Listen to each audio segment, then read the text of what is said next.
Một, hai, ba, bốn.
gặp ở đây bé đấy.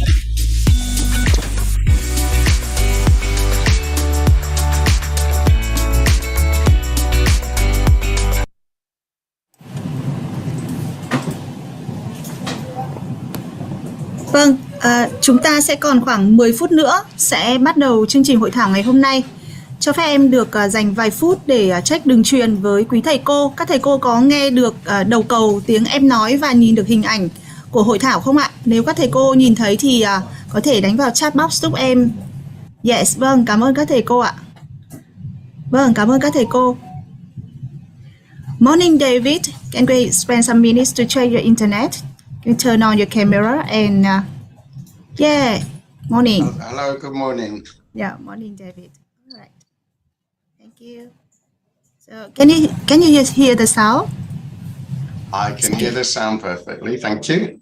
Yeah, thank you. I'll see you in next 10 minutes. Okay. Okay, that sounds great.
So, good morning and warmly welcome our distinguished guests and teachers to our workshop today. Xin được nồng nhiệt chào mừng tất cả quý vị đại biểu, các quý thầy cô đến từ các tỉnh thành trên toàn quốc đã có mặt tham dự hội thảo chuyên đề giảng dạy tiếng Anh dành cho cấp trung học với bộ sách giáo khoa tiếng Anh Global Success của Nhà Xuất bản Giáo dục Việt Nam. Xin được tự giới thiệu, em là Nguyễn Thị Thanh Xuân, biên tập viên Nhà Xuất bản Giáo dục Việt Nam, sẽ là người đồng hành cùng diễn giả và các thầy cô trong hội thảo ngày hôm nay. Chúc các thầy cô có một buổi sáng tràn đầy năng lượng và gặt hái được nhiều thành tựu trong buổi hội thảo với nhiều thông tin hữu ích. Xin được cảm ơn các thầy cô.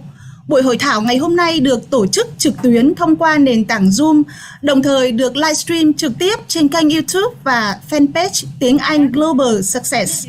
Và trong hội thảo ngày hôm nay, em xin được trân trọng giới thiệu có sự tham gia của các thầy cô là tổng chủ biên, tác giả sách giáo khoa tiếng Anh Global Success cùng với đội ngũ báo cáo viên Trân. Hội thảo cũng có sự tham gia của đại diện tại Việt Nam của Tập đoàn Xuất bản Giáo dục Pearson, đơn vị đồng hành và hợp tác chặt chẽ với Nhà Xuất bản Giáo dục Việt Nam trong việc xuất bản bộ sách tiếng Anh Global Success cấp trung học. Và hôm nay xin được trân trọng giới thiệu thầy David Persey, giảng viên đào tạo của Pearson sẽ là diễn giả của chúng ta trong buổi sáng ngày hôm nay. Và cuối cùng xin đặc biệt trân trọng giới thiệu và cảm ơn sự có mặt của quý thầy cô giáo là cán bộ quản lý, phụ trách chuyên môn và toàn thể các thầy cô, giáo viên tiếng Anh đến từ 63 tỉnh thành trên toàn quốc đã dành thời gian tham dự hội thảo ngày hôm nay. Xin được nhiệt liệt chào mừng các thầy cô. Kính thưa quý thầy cô, với hơn 65 năm xây dựng và phát triển, Nhà Xuất bản Giáo dục Việt Nam, đơn vị trực thuộc Bộ Giáo dục và Đào tạo, luôn dành cho quý thầy cô sự trân trọng và cảm ơn chân thành vì đã tin tưởng, lựa chọn và sử dụng sách giáo khoa của Nhà Xuất bản Giáo dục Việt Nam, đặc biệt là bộ sách giáo khoa tiếng Anh Global Success theo chương trình giáo dục phổ thông 2018.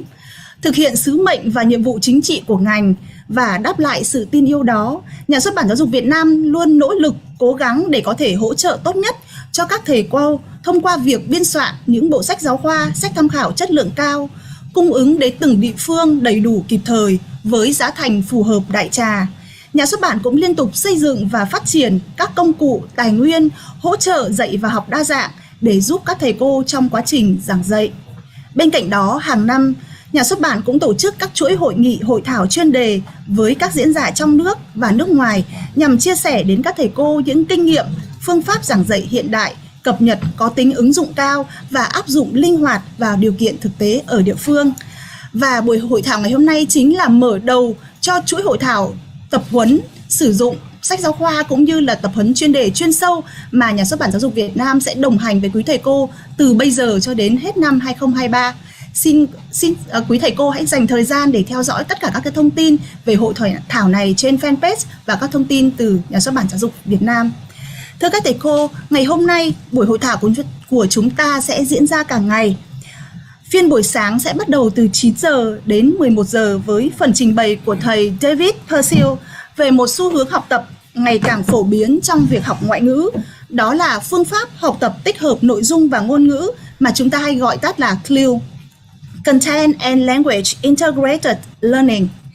Và phiên buổi chiều sẽ diễn ra từ 14 giờ đến 16 giờ sẽ là phần chia sẻ của thầy Đặng Hiệp Giang, chuyên viên vụ giáo dục trung học về phần kiểm tra đánh giá môn tiếng Anh ở bậc trung học theo chương trình giáo dục phổ thông 2018. Cùng với đó là những hướng dẫn soạn kế hoạch bài dạy môn tiếng Anh theo công văn 5512. Và em tin tưởng rằng đây là những nội dung mà các thầy cô rất quan tâm trong quá trình giảng dạy sách giáo khoa mới vừa rồi. Phần trình bày của thầy David sẽ kéo dài trong 90 phút. Sau đó chúng ta sẽ có 30 phút để thảo luận Q&A và thực hiện khảo sát sau giờ tập huấn buổi sáng. Thưa các thầy cô, ban tổ chức sẽ gửi những phần QR code và đường link khảo sát cho các thầy cô vào cuối buổi giờ sáng ngày hôm nay để các thầy cô có thể nhận những giấy chứng nhận của hội thảo. Em xin phép là phần slide của em nó đang không chạy. Vâng, sau khi các thầy cô tham gia khảo sát vào cuối buổi sáng thì sẽ nhận được giấy chứng nhận tham dự hội thảo. Đồng thời các thầy cô cũng sẽ có cơ hội để được nhận những phần quà hấp dẫn đến từ ban tổ chức. Như trên màn hình các thầy cô có thể thấy là Nhà xuất bản sẽ dành 30 phần quà hấp dẫn dành cho các thầy cô gửi phiếu khảo sát về sớm nhất và có chất lượng nội dung tốt nhất. 10 phần quà đầu tiên sẽ là bộ truyện đọc Storyland bổ trợ toàn diện các kỹ năng cho học sinh thông qua các bài đọc có nội dung phong phú hấp dẫn, và bộ bài tập phát triển năng lực tiếng Anh 6-7 để củng cố luyện các kiến thức theo chương trình giáo dục phổ thông 2018 và bộ sách giáo khoa GS Global Success. Đối với các thầy cô ở bậc trung học phổ thông là 10 phần quà hấp dẫn với bộ bài tập phát triển năng lực tiếng Anh 10 để củng cố luyện tập kiến thức và nâng cao kỹ năng ngôn ngữ theo chương trình giáo dục phổ thông 2018, bộ cuốn sách tiếng Anh 10 sách giáo viên, và đặc biệt là tài khoản ôn luyện tại cổng luyện thi ôn thi Trung học phổ thông quốc gia trên hệ thống học liệu.vn và một infographic tóm tắt kiến thức môn tiếng Anh Trung học phổ thông. Rất hấp dẫn phải không ạ? Và cuối cùng, đây chính là phần đặc biệt, món quà đặc biệt quan trọng nhất, đó chính là 10 khóa học online trong 3 tháng dành là món quà của tập đoàn giáo dục Pearson dành tặng cho các quý thầy cô trung học cơ sở và trung học phổ thông với các nội dung liên quan đến English Language Teacher Development Strategies for EOMT Secondary, và hy vọng 30 thầy cô may mắn sẽ nhận được những phần quà này của ban tổ chức. Các thầy cô hãy nán lại để chúng ta có thể theo dõi được toàn bộ buổi khảo sát buổi tập huấn ngày hôm nay và nhận được ngoài những thông tin hữu ích từ diễn giả thì còn là những phần quà vô cùng hấp dẫn của Nhà xuất bản Giáo dục Việt Nam xin được gửi tặng các thầy cô. Và ngay sau đây thì em xin phép được giới thiệu với các thầy cô nội dung của phiên Session 1 buổi sáng ngày hôm nay. Như các thầy cô đã biết, trong thời gian vừa qua thì chúng em nhận được rất nhiều những ý kiến của các thầy cô hướng dẫn nhiều hơn các cái kỹ thuật triển khai một tiết dạy CLIL sinh động, hấp dẫn, hiệu quả. Và như các thầy cô đã biết, các cái nội dung trong bộ sách giáo khoa tiếng Anh Global Success của cấp 2 và cấp 3 đều có những nội dung này, và các thầy cô rất mong muốn đây là một nội dung mới sẽ được hướng dẫn cụ thể để triển khai bài học một cách hấp dẫn nhất cho học sinh.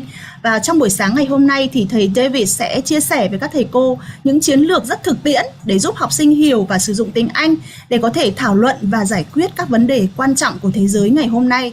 Các thầy cô sẽ cùng tìm hiểu và khám phá các kỹ thuật dạy tiếng Anh với việc liên hệ các vấn đề thực tiễn vào lớp học ngôn ngữ, thu hút và khuyến khích học sinh tham gia tích cực trong tiết học, từ đó giúp các em đạt kết quả tốt với môn tiếng Anh, đồng thời trang bị cho các em những kiến thức xã hội trong cuộc sống và công việc sau này. Vâng, chắc chắn là một nội dung vô cùng hấp dẫn và rất mong các thầy cô sẽ theo dõi và chúng ta có thể ghi chép được những nội dung hữu ích cho phần của diễn giả buổi sáng ngày hôm nay. And now it's my pleasure to introduce trainer teacher David Persey from Pearson Education. Please welcome. Okay, thank you. Shall I start, Miss Chuan? Yeah, you can share. I stop my sharing now. Okay, thank you very much. Okay.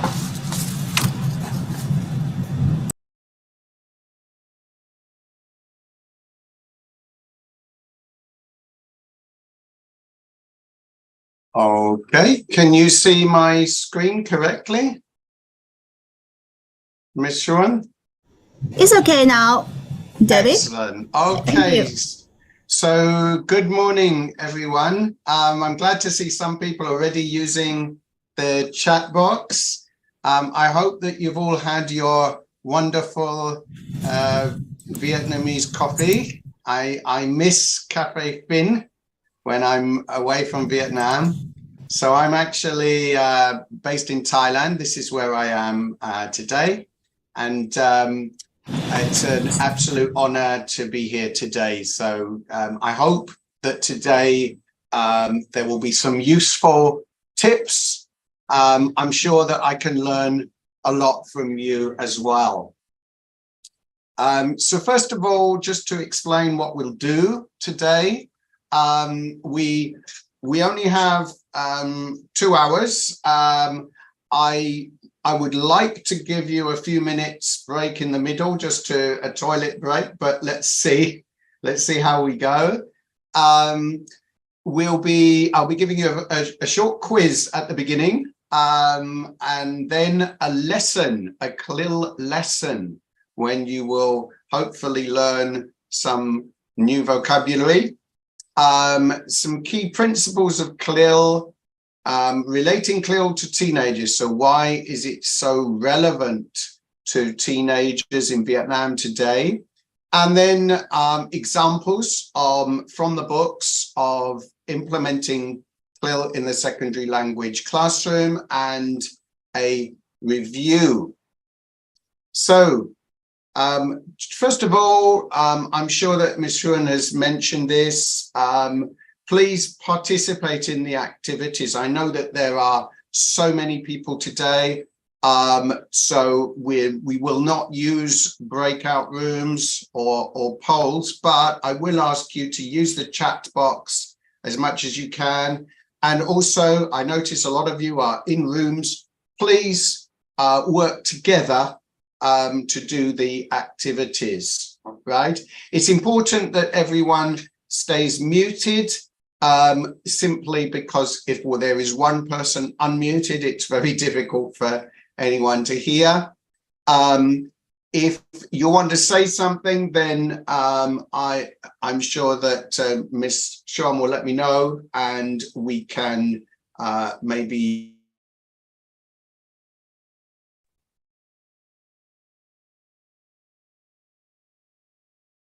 say, I hope you've had your Cafe Phiên this morning, and I'm going to give you a very quick quiz. All right, so I would like you to look at the questions together and see if you can answer if they are true or false. So if you want, you can write your answers in the chat box, or you can just discuss them. So for example, you could write 1, true or one false like this. Oh, like I'm not. I need to put everyone in the meeting. Yeah. Okay. So I've already had one answer. And the answer is wrong. So you have to be careful, be careful. Aha, someone got the correct answer to number one. Okay. When you've done number one, try number two.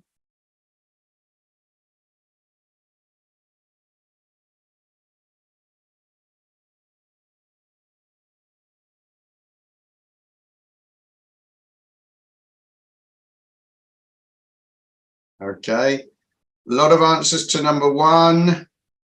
Most of them are wrong. Oh, we have someone who's given. Aha.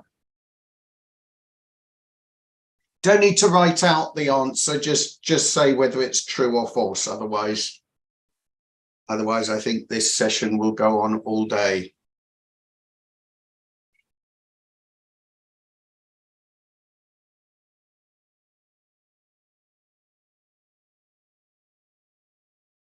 Okay, so quite a few people giving good answers here. I will give you another 20 seconds. 20 seconds to put your answers in the chat box or discuss them together.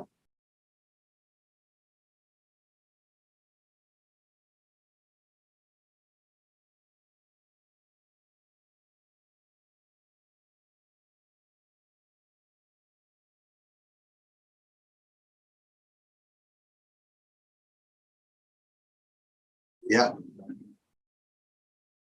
Okay. All right. So if you get the correct answers, then I want you to pat each other on the back.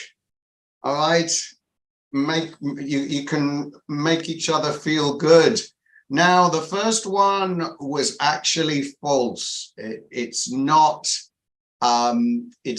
instructional learning. It's content and language integrated learning. So what we're doing is integrating the language used, the vocabulary used in different subjects into language teaching. So that was the correct answer for that one. False. The next one, the term CLIL actually was invented in Finland by a professor called David Marsh. Right. I think the numbers have gone out of order on my screen. Sorry about that. It means that students are learning an academic subject while also learning a language. Another name for CLIL is content-based instruction. So particularly in American institutions, it is often called content-based instruction, but most of the world nowadays, it is called CLIL, particularly in the context of English language teaching.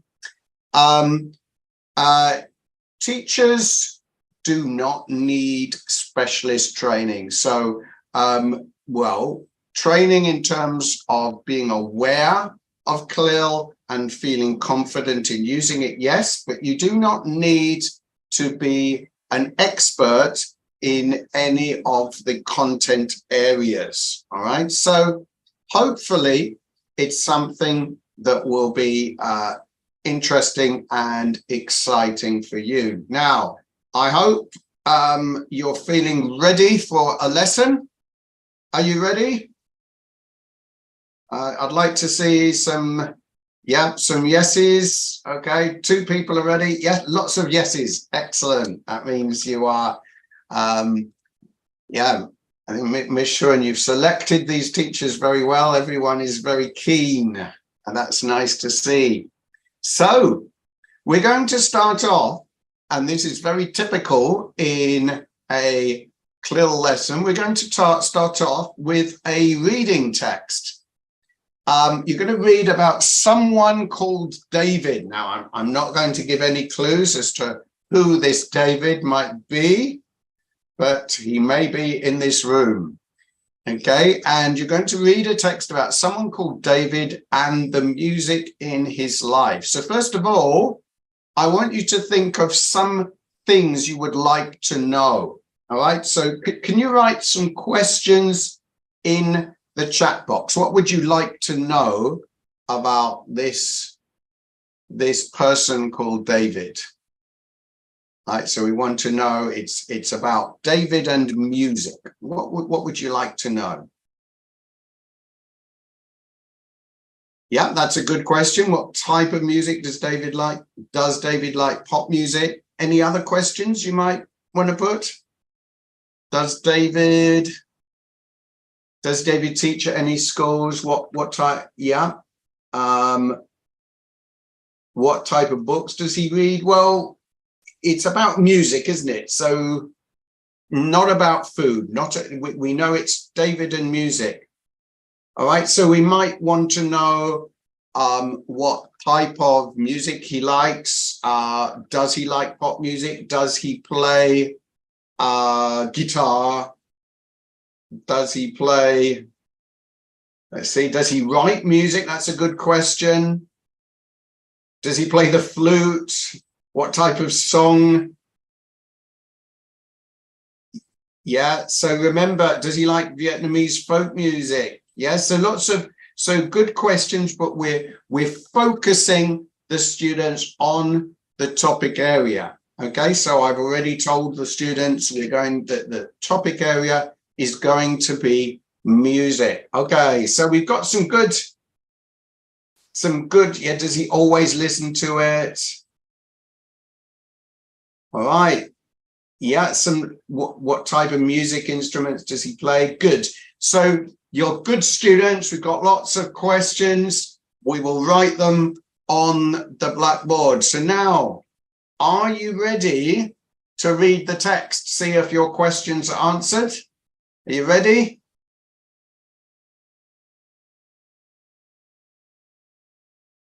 Yeah, okay, I'm getting some yeses. So we will move on to the text. I'm going to give you around 1 minute to read the text. So please try to read the text for the information. And then after we finish, you will not see the text, and I want you to discuss what you learned. Okay? All right, so first of all, let's have a look at the text.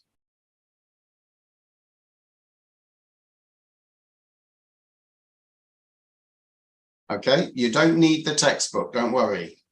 Okay, so just read and try to remember the important information.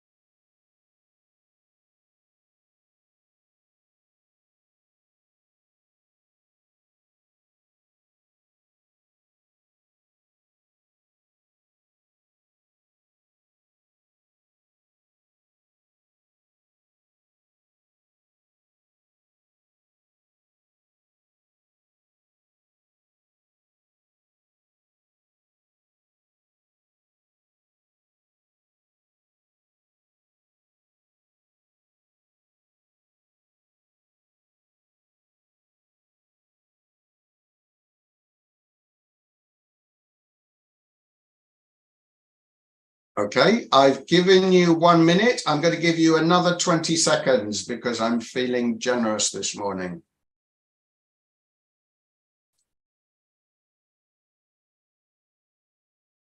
Ten seconds. 3 seconds. Okay, so now I want you to tell me, what did you learn about David? What did you learn from the text? So you can tell. So don't just write jazz. So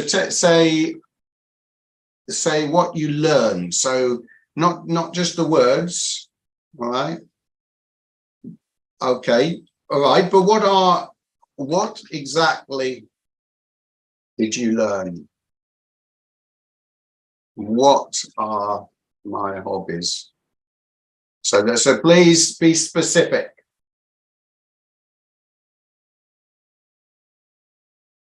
All right, so you learned that I have 3 children. Good.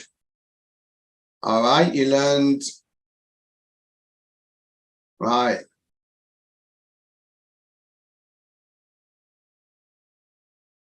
Okay, so someone's given a good answer there. Like singing, but not good voice. Good.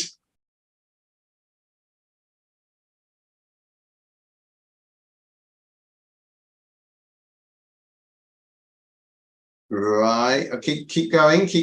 Let's see if maybe you need to discuss together. This is part of the lesson.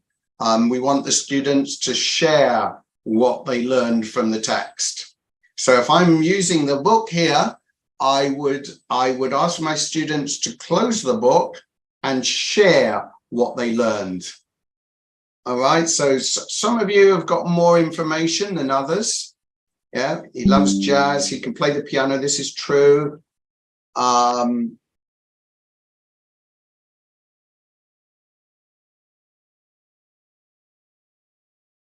so it's quite important in a CLIL lesson to focus on the specifics. That's how your students are going to expand their vocabulary. Okay. Right. Okay, I'm getting some more details here. He's really younger. No, he's old. I'm very old. And I'm a teacher trainer. Very good. All right. Okay. So now let's check the answers. So we open the book again.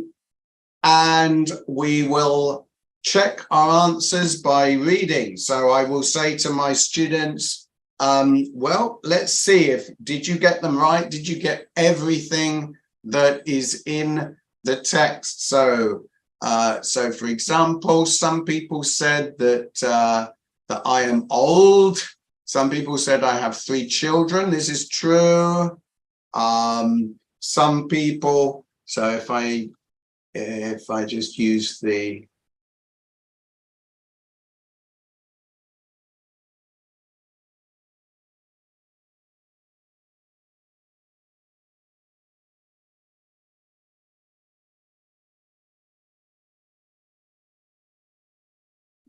okay, I should be sorry about that.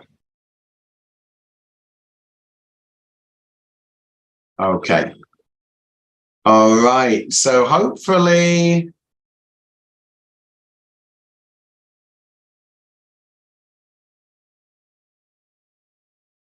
you can see some things that you got. Now, the next part, all right, the next part is very important.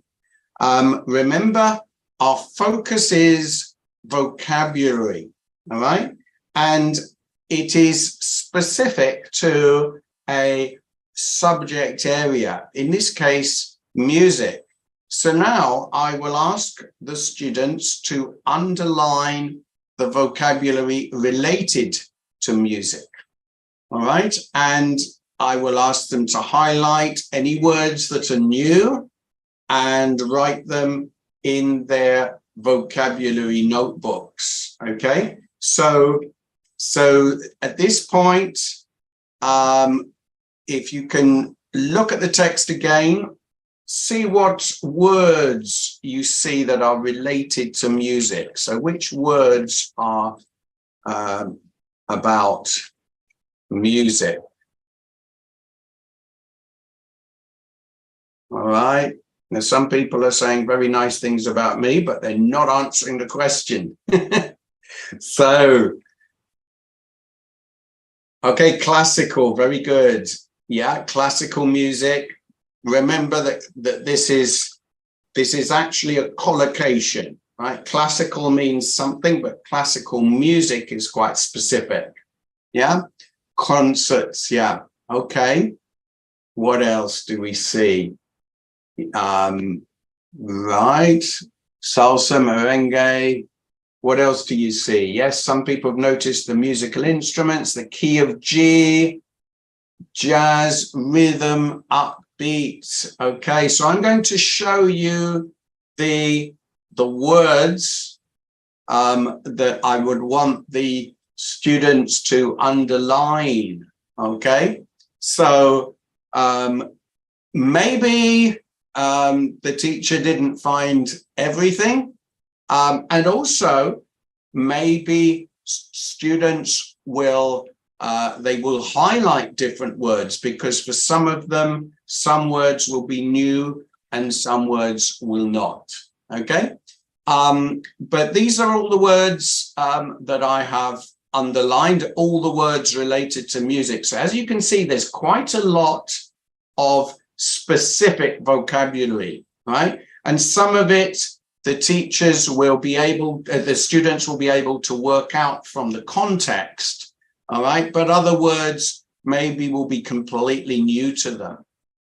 Now, it's important that if we want our students to learn and be able to use the new vocabulary, that we give them the chance to process this. And I heard Ms. Chuyên talking about infographics before. So I'm a big believer in using graphic organizers. So it may be using a tree diagram or a mind map or a flow diagram or a Venn diagram. And these will help students to process the vocabulary. So in this case, if you look at the screen, you can see that I have made a mind map for music, and so I've included most of the new vocabulary. So you can see keys, right? Keys of music can be A, B, C, do, re, mi, low keys, high keys, right?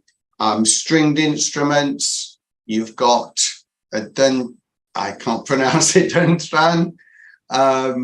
guitar, violin. Okay, so what I'd like you to do, just to show me, let's imagine we are in the group for stringed instruments, right? So can you add some more stringed instruments? Right? Can you write some more stringed instruments into the chat box? So you already have the dendron, the guitar, the violin. What other instruments are there?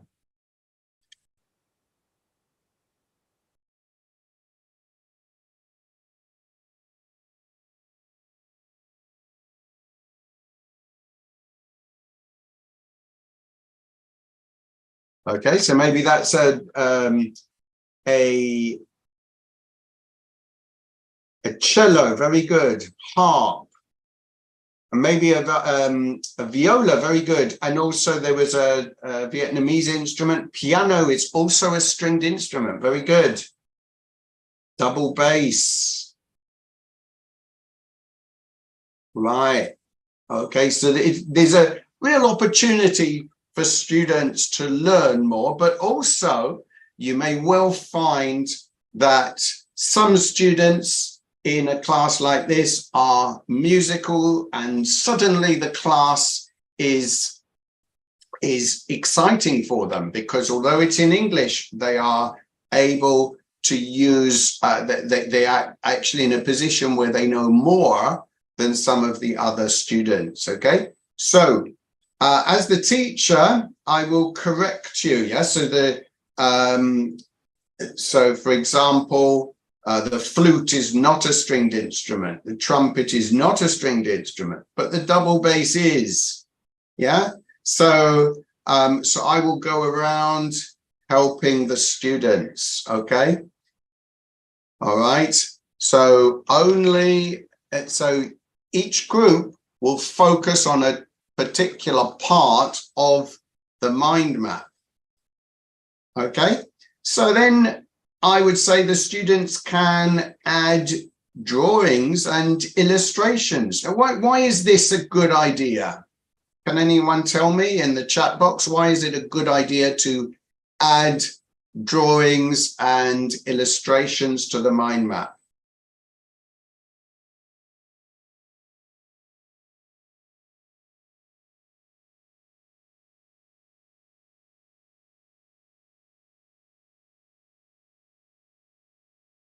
It improves their memory.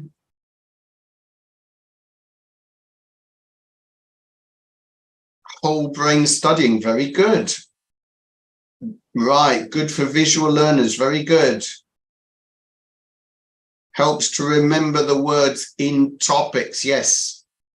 Yes, so the fact that we're using a visual representation is very helpful for visual learners, and most of us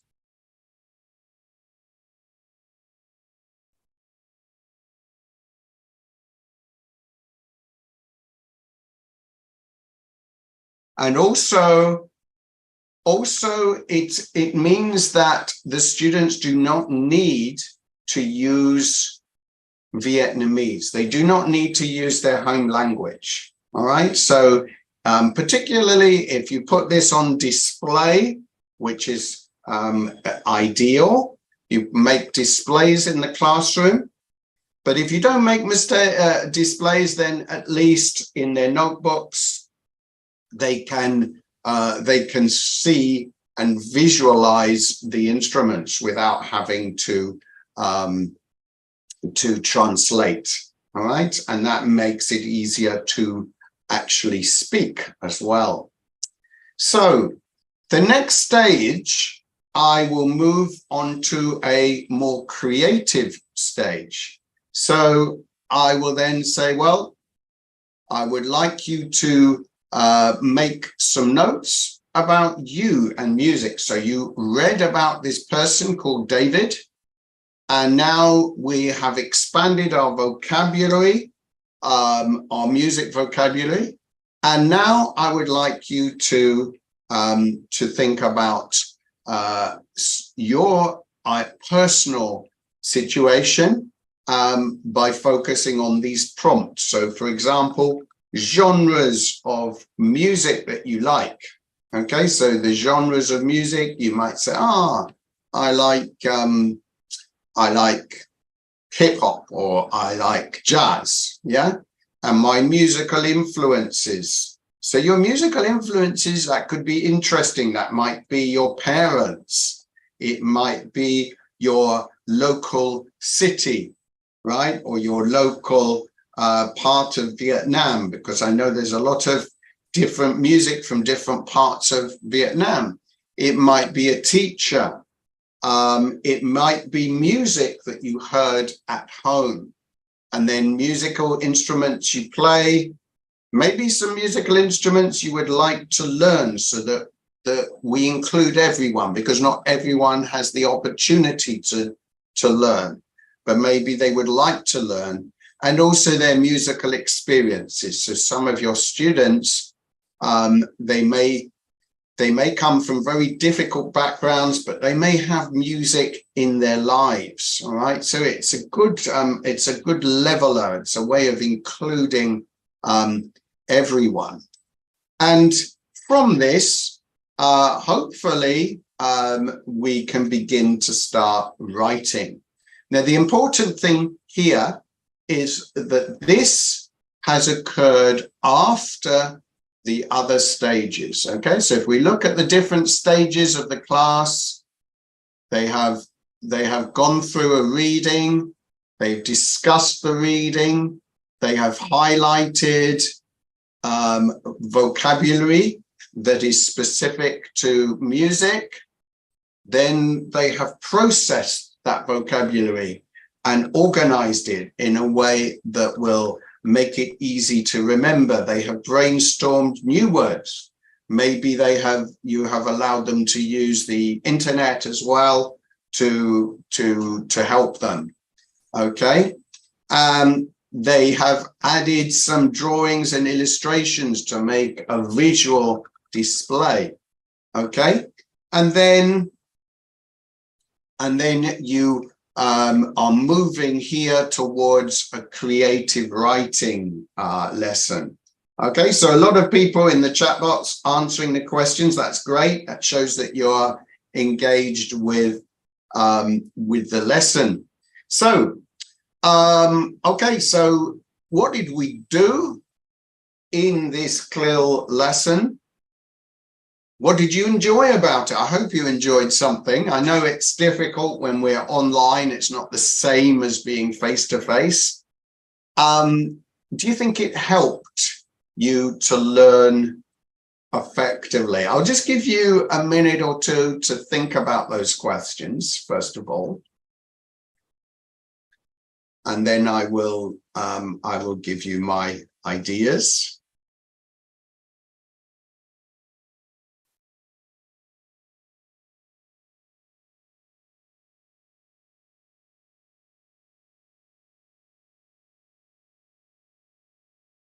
So I hope there's some discussion going on in the rooms here.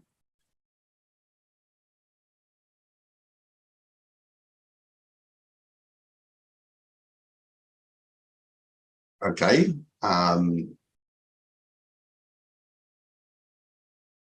So what did we do? Let's just go through what we actually did. We asked some pre-reading questions. That's very important. And this can be done with the book closed. In fact, it is much better to do it with the book closed. So sometimes teachers feel nervous, particularly with very large classes. And it is a shame because if we close the book at the beginning of the class and we ask some questions, the students can actually get quite excited about opening it, right? So we would say, we're going to read about someone called David. We're going to read about his relationship with music. What questions do you have? All right. And this part of the lesson, this could take 10 minutes. Yeah. Okay. Then we read a text. In this case, the text was about me, but the text could be a text in the book. As we'll see later, there are a lot of different topic areas, subject areas in the book. We underlined vocabulary relating to music.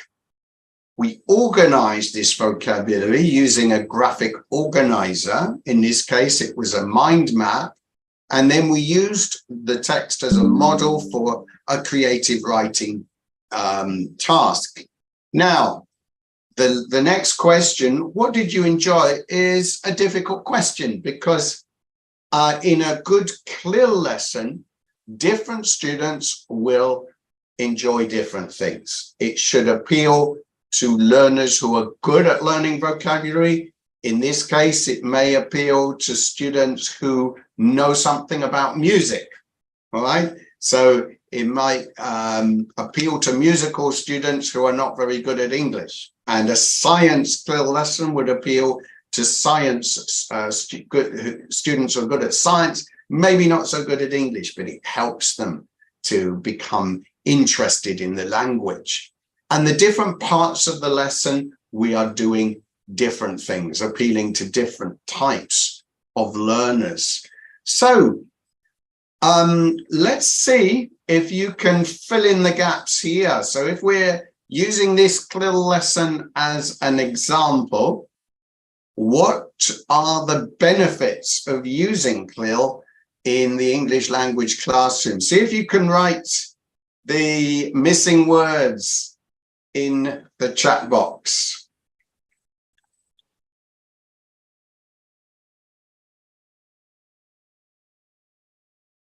Okay, Very good. So we got one correct answer already. Keep going.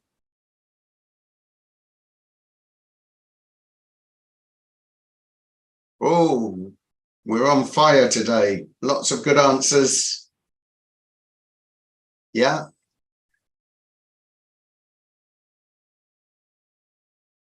Excellent.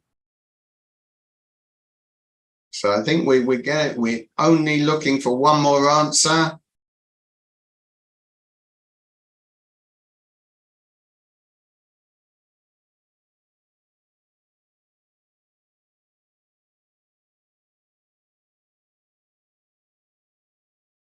Okay, I'm going to go through the answers now. So if you got them right, pat yourself on the back or pat your partner on the back.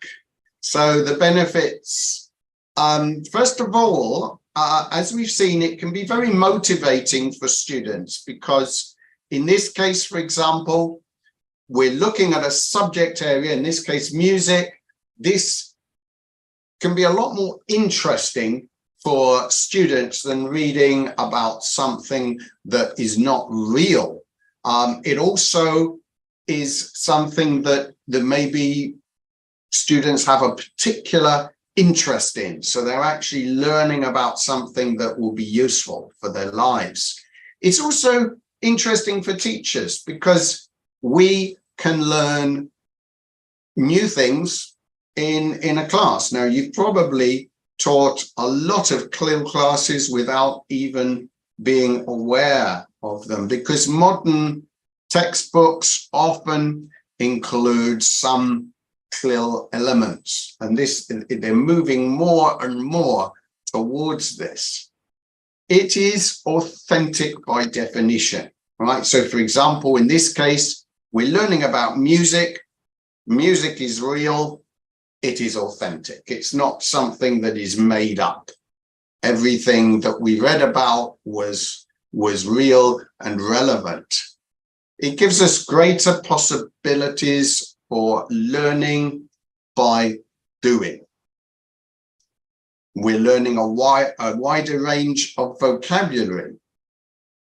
Because we're learning a wider range of vocabulary, we're building fluency. Some people said confidence. I think that's fair as well.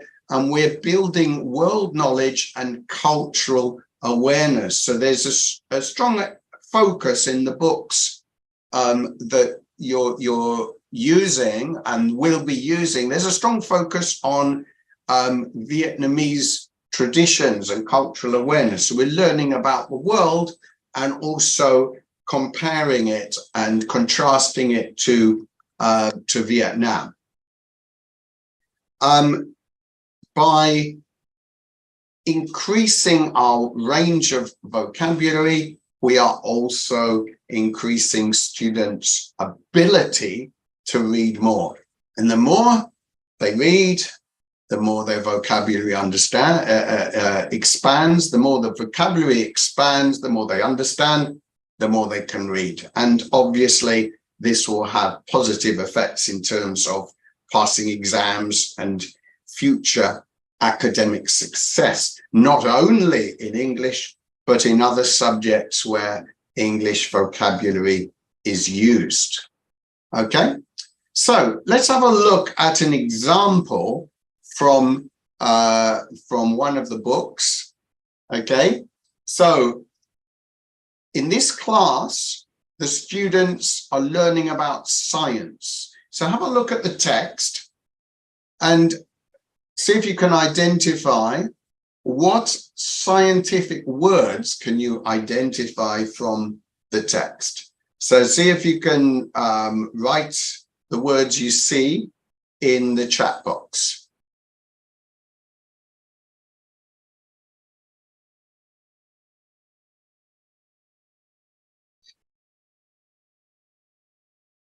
Yeah, very good.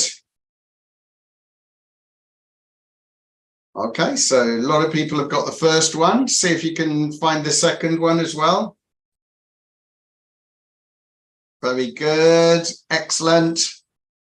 And one more.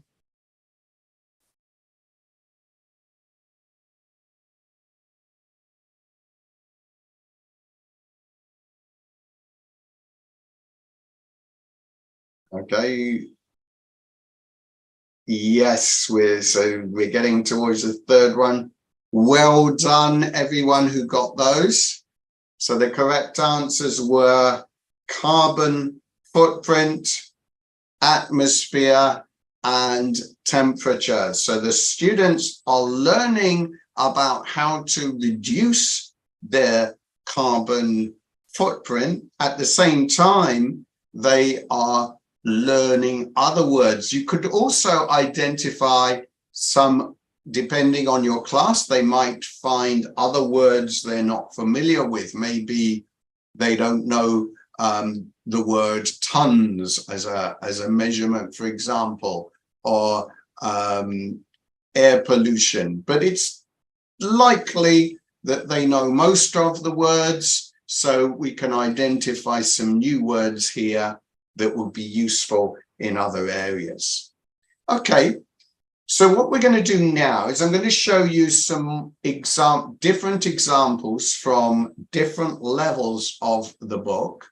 And I'd like you to tell me in the chat box which subject the students are learning about. Okay, so in this case, are they learning about history, Vietnamese culture, popular culture, sports, music, science, or geography? Right? You can choose more than one. So have a look. What are we learning about in this CLIL lesson?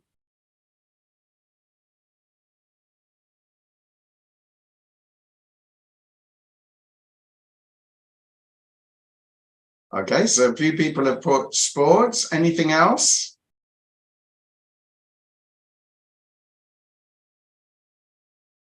Yeah, I agree with the last one there. That's great. So we're learning about both popular culture and sports. Some people might even say history because Pele was a famous name in the past, but I think it's mainly popular culture. So even students who are not interested in football or don't know anything about football, probably it's useful to know the name Pele as a great example of a great footballer that is known worldwide. Okay, and you'll learn a few other useful words related to football here. Okay, what about this lesson? What are we learning about here?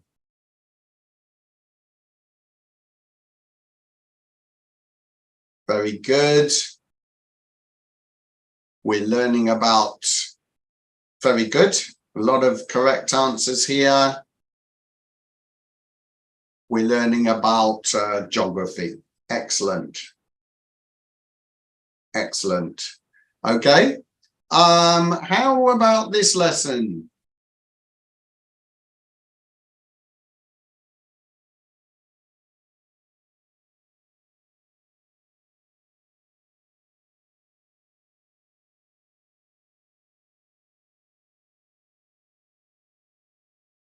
Very good. Very good. So this is an example where we're learning not only about a different subject area, in this case, geography, we're also learning about Vietnamese culture and relating and comparing. So, for example, the students are learning about which cities are closer to Hanoi. All right, and so it's very. I really like the way the book does this. So they're learning about world geography at the same time. It's directly compared to Vietnam, so it's related in a useful way. Okay, what about this one?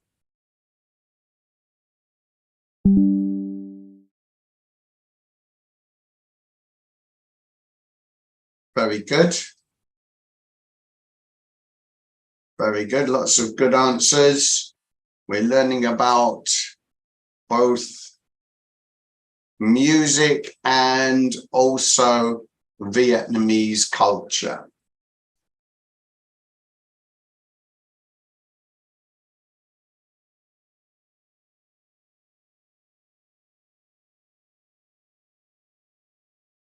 Okay.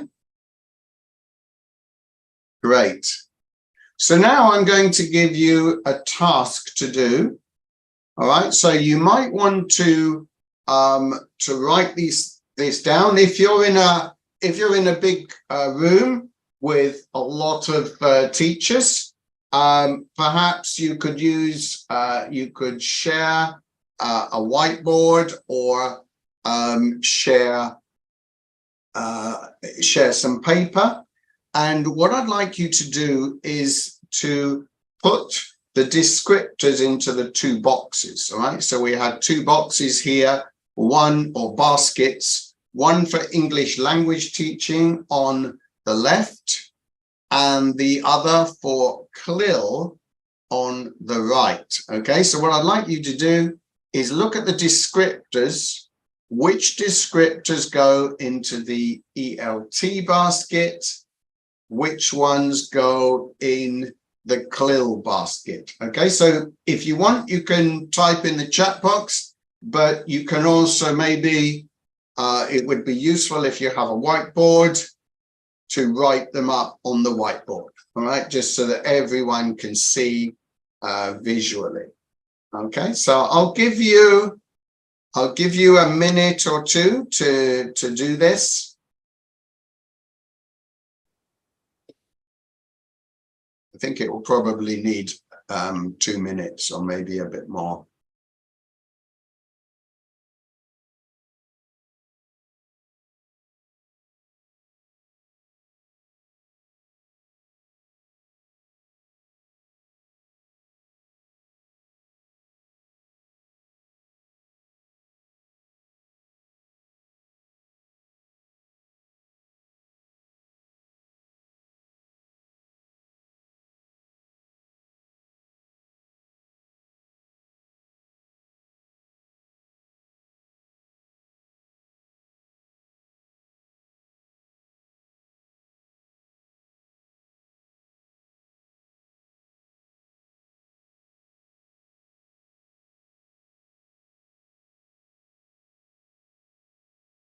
So I'll give you had 1 minute. I'll give you another 1 to 2 minutes to do this. This is very useful, I think, for understanding the differences between traditional language teaching and using CLIL.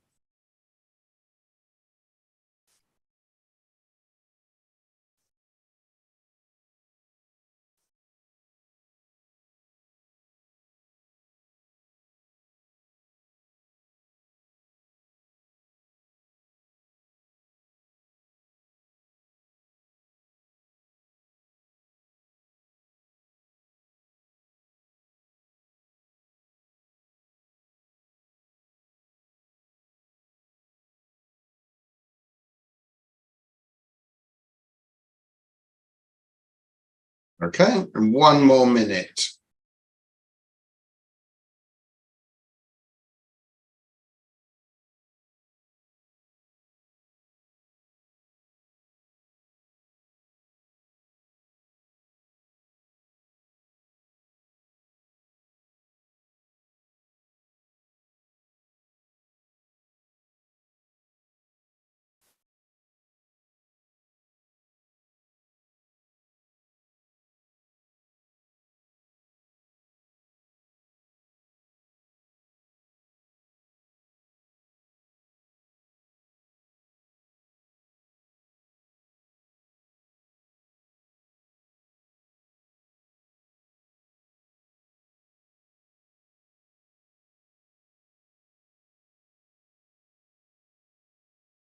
Okay, so a lot of good answers in the chat box.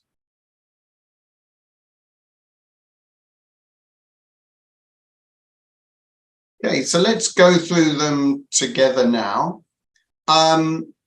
you may or may not agree with all of this, but traditionally, texts that are used in ELT are not always authentic. Okay, so it depends how we define authentic, of course, but sometimes the texts are written specially just to teach particular items of grammar, for example. Whereas in CLIL, the focus is on something real. All right, so in the case of the music text we looked at before, or the examples where we saw examples of Vietnamese culture, geography, all of this is real, useful information. So in ELT, the focus of the texts are chosen really to learn language, whereas in CLIL, they are used to expand knowledge of the world. And often, not always, but often in traditional English language teaching, the focus is on grammar rather than vocabulary. So in a CLIL lesson, there is a much stronger focus on vocabulary, as we saw in the example lesson that we did before. We could say that for English language teaching, traditional English language teaching, lessons are language driven rather than driven by content. Okay, so in CLIL, our content in the lesson that we looked at was music, and there were huge possibilities really for that mind map, for expanding the range of vocabulary and the content.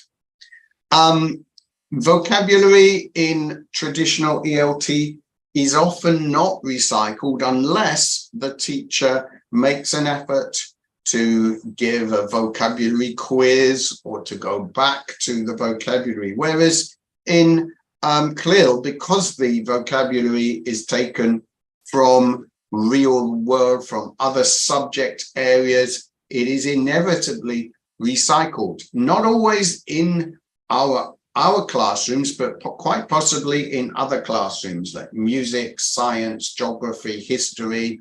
The students start to make these connections. Okay, so CLIL in 1999 identified these 4 areas, if you like, the 4 C's of CLIL. So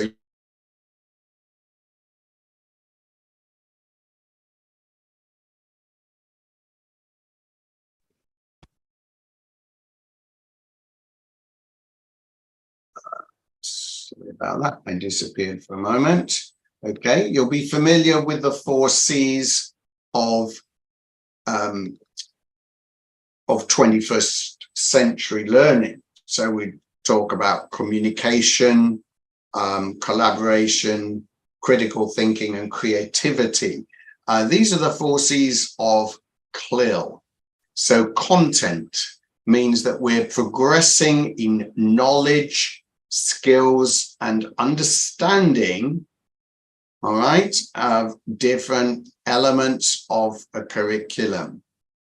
Communication, using the language to learn whilst learning to use language. So the 2 things together. Cognition, it means developing thinking skills that link concept formation, understanding, and language. So in our CLIL lesson earlier, we were really using the analysis of the text, and then the mind maps, and then relating to our own lives. These are all cognition. And culture. So the books that you're using are very strong on relating everything from from the world also to an understanding of Vietnamese culture and how that relates to this. Okay, so a typical CLIL lessons, not the only way. You will have some introduction of the topic. You'll be checking existing knowledge, identifying vocabulary. You'll be organizing the knowledge. So in our case, we were using a mind map, but we could be doing this in a different way. We could be completing a table. We could be writing a summary. My advice to you as teachers is try new things. Right? I find that very few teachers try different types of infographic, right? It's incredibly useful, not only for thinking skills, but also for preparation for academic exams like IELTS. If students are comfortable using different ways of organizing knowledge. So CLIL lessons are fantastic for this because we are learning large amounts of vocabulary from a specific area. So for example, it might be science, it might be geography, it might be music, it might be art or sports. It gives us a chance to organize this knowledge using graphic organizers or infographics. Okay. Language work, we're using the new vocabulary in a language task and collaboratively. So the writing can also be collaborative. Creating a poster could be collaborative, or a presentation could be a collaborative task. There are many possibilities here. Okay.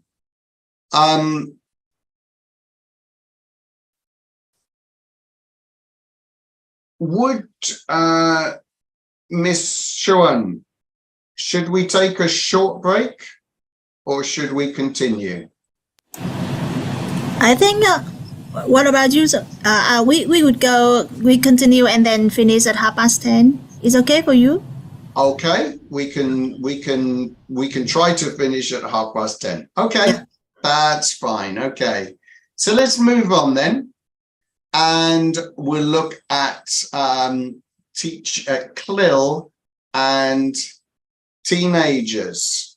All right, so I think if you ask teenagers what they really enjoy doing, which lessons they most enjoy, you will find that they relate often to these different elements of teaching. So I'd like you maybe try to think back to your favorite teacher at school, right?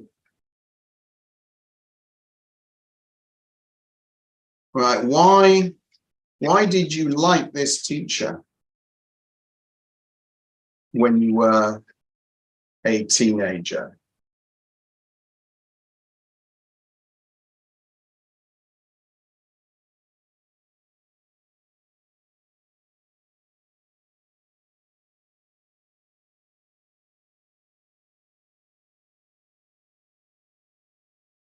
All right, and it might be for any of these reasons: active and helpful, trendy, funny, sense of humor.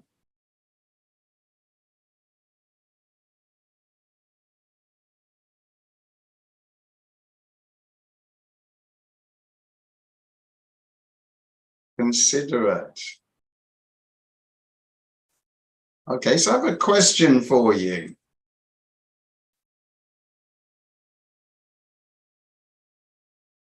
Did this teacher give you confidence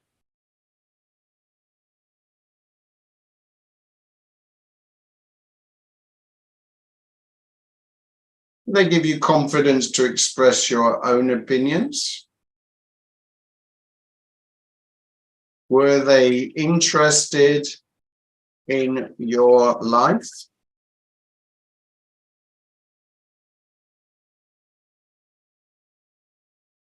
Did they give you choices in the class?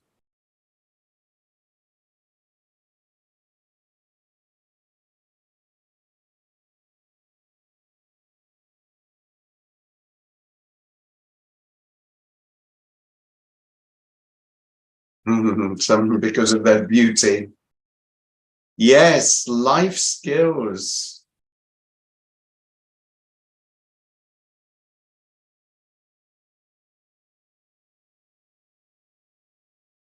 Did you learn some useful life skills in their classes?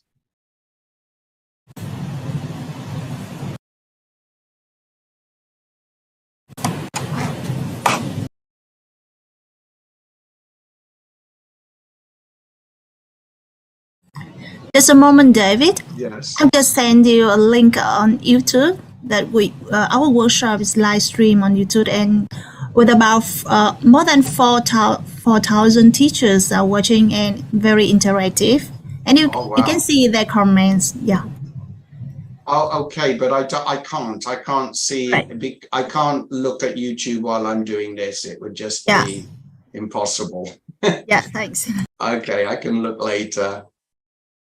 So I can see the comments in the chat box.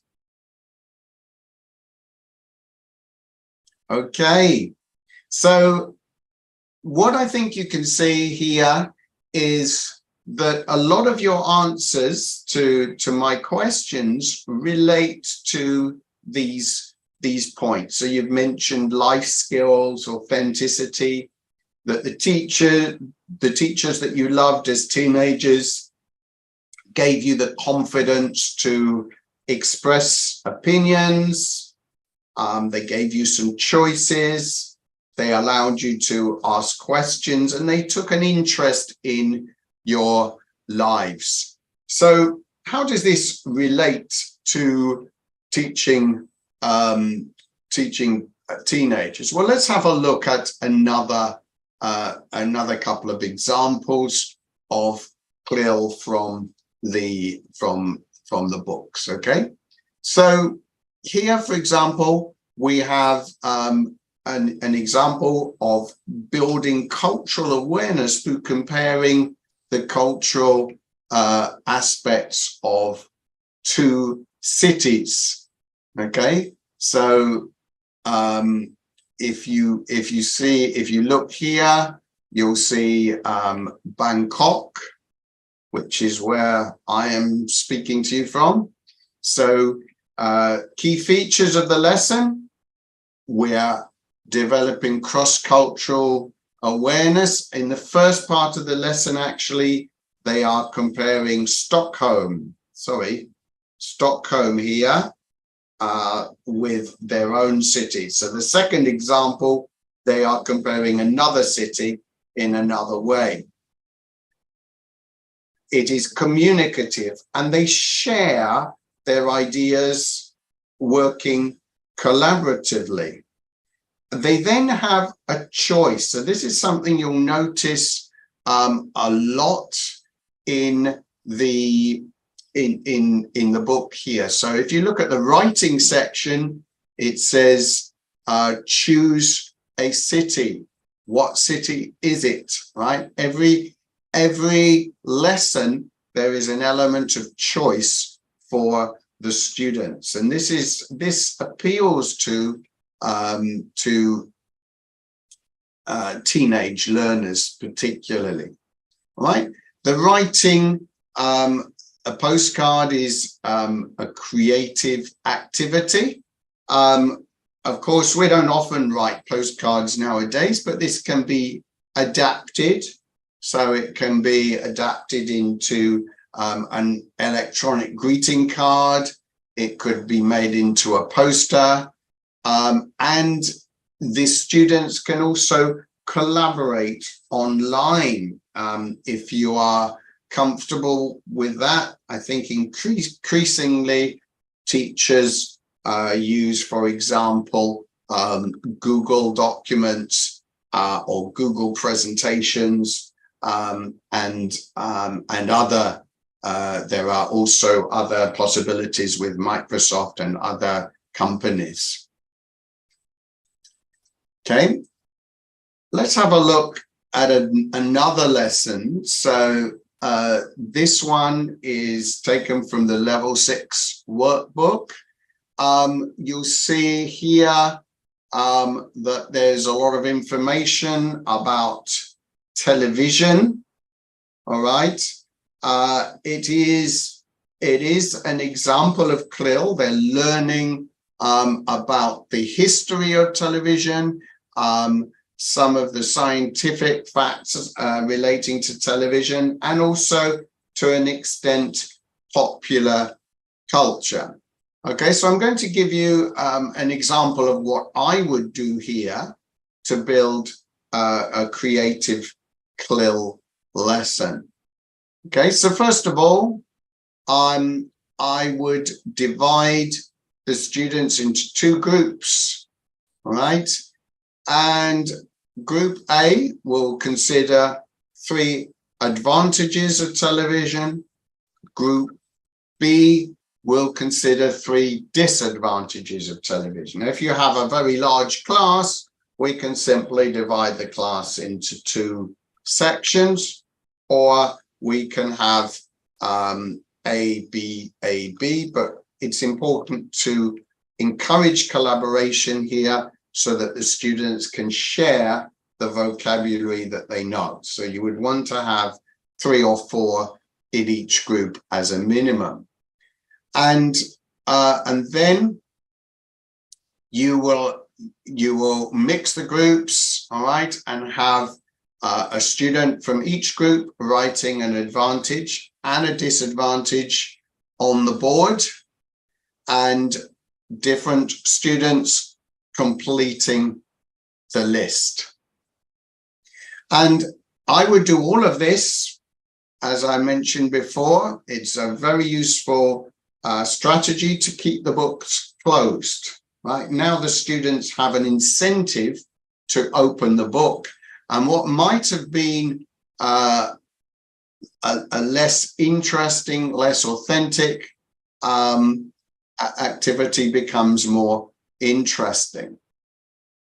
Okay, I would ask the students then to complete the activities in the book. So, for example, here, if they complete activity D, they will get some ideas to compare. So in A, it says keep children from taking part in outdoor activities. That would be a disadvantage. It's educational. That would be an advantage. They can compare with each other.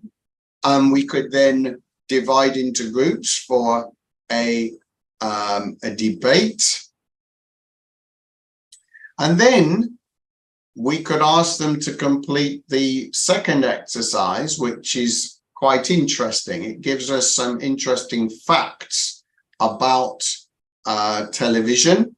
So we learn that the inventor of television did not allow his children to watch TV. We learn that someone managed to watch TV continuously for 69 hours. Okay, so then I would ask the students, which facts do you find interesting? Which do you find surprising? And then I would allow my students to go online to find some interesting facts about television, all right, for a true and false quiz. So true and false quizzes are very simple. We don't need too much information. It's a lot easier to make a true and false quiz than a multiple choice quiz or any other type of quiz for that matter. But it's very, very useful in terms of it allows the students to be a little creative. So I'm going to give you a true and false quiz that I made. So I went online. It took me about 5 minutes to make this quiz. It would probably take your students maybe 20 minutes to come up with a simple true and false quiz if they are at this level. So I'm going to ask you now, I want you to try the quiz. Do you think these are true or false? Write your answers in the chat box.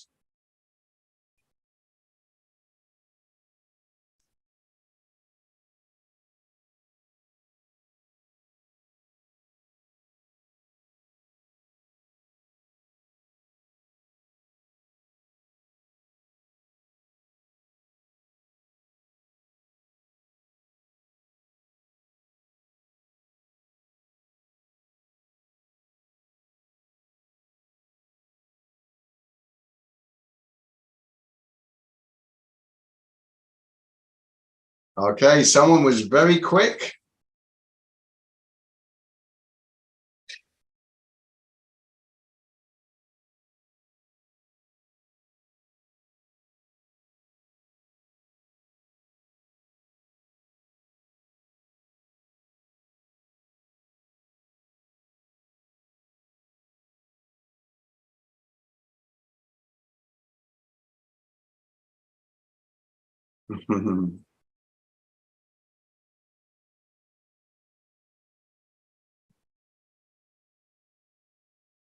All right, let's check. So the great thing about this type of activity, you can have different groups coming up with different questions, and it would encourage the use of all of the television-related vocabulary that they have learned in the class. So let's have a look. See, if you got these correct, then give yourself a pat on the back. So the first TV broadcast was indeed made in England in 1926, although it was made by a Scottish person, John Logie Baird. The first American TV station started 2 years after that. TV was very late in Vietnam. I'm not sure why. It was actually 40 years later. I think that actually depends if you're talking about which part of Vietnam you're talking about as well. The 10 most watched TV shows of all time in both Germany and Mexico, and quite a lot of other countries as well, are all football matches. On the other hand, in the United States, the most watched TV program in history is from more than 50 years ago. It was the moon landings in 1969. In the UK, the most watched event on UK television ever was also more than 50 years ago. It was when we won the World Cup in 1966. And according to my research, 80% of Vietnamese adults watch TV for at least a short time every day. So this may be something that is changing. I think this is probably from 5 years ago. Nowadays, people watch a lot of TV online, but they're still watching. TV. Okay. Here we have some more examples from the book.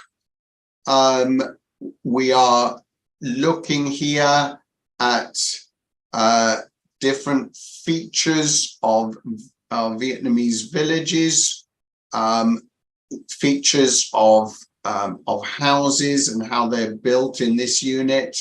And what I like about this is also the element of choice.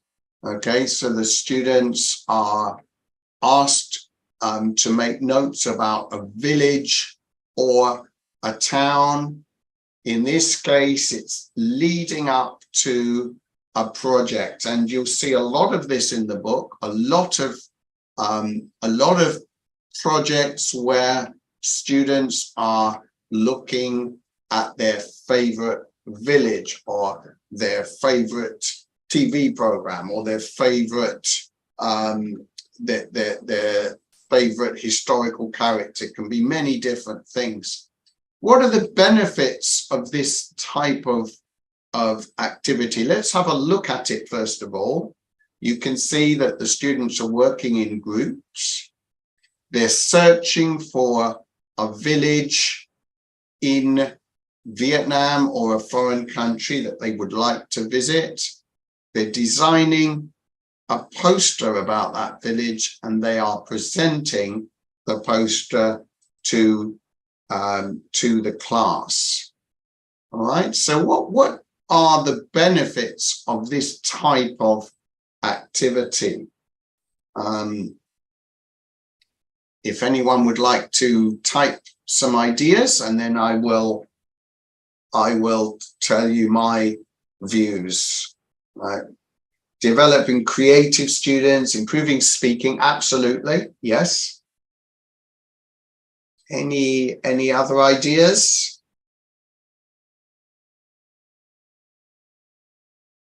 Getting more information about culture, custom. Yes, definitely. Developing imagination. Good.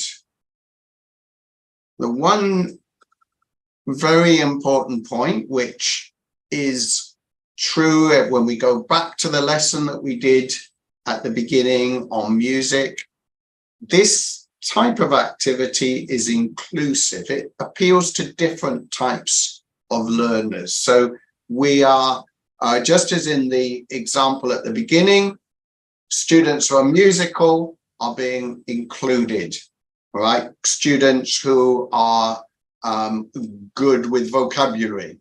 In this case, we are appealing to students who may be good at layout, designing, at drawing, yeah. Students who have a good knowledge of geography. So we're appealing to different types of learners, right? Not only the students who are good with grammar or vocabulary. We're also giving an element of choice. We're allowing students to choose the village. They could research a village. They could choose a village that they know. So in this case, if you are teaching in a village, I would suggest that you ask students, some of them they can present on that particular village, but also to look at other places that they have visited or would like to visit. It allows for creativity. And another thing I like about creating a poster is that it's something that is permanent. It's not something that is going to be put in the book and forgotten about. This can go on the wall so that students can see it every day when they come into the class. And this helps in terms of learning. So often we forget, I think, with teenage students, how useful it is to create posters. I have done this recently with my classes. We've created posters on the themes of economics, in fact, and we've put them on the walls, and it's really helpful in terms of reinforcing learning. Okay. Here we have some other examples of projects from the book. Okay, so in this case, the students are thinking of a club that they would like to have. All right, so this could actually be used beyond the lesson. If they've created a poster, presented it. You might also want to use technology. Sometimes students use technology very well to make posters and presentations. This could even lead to students actually starting clubs at their schools. All right. This is from a unit on ethnic groups of Vietnam. So one of the features you'll find in the book is that there are these games where students have, which are really testing knowledge, but in a fun way. All right. So let's see how much you know. All right. See if you can write where the different ethnic groups come from on the map. All right. So, for example, the Khmer come from area 1. All right. What about areas 2, 3, 4, 5, and 6? Let's see how much you know. Type in the chat box if you know the answers.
Actually, number 1 is not Khmer. I just gave an example. That's not the correct answer.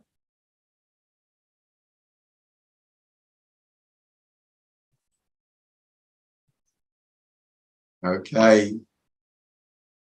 So as you can imagine, I am not an expert on Vietnamese ethnic groups, but the great thing is the teacher's book has all the answers, right? And as someone who has worked for many years in publishing, I know that unfortunately teachers' books are often not used as much as they could be. There is a lot of work that goes into the teachers' books.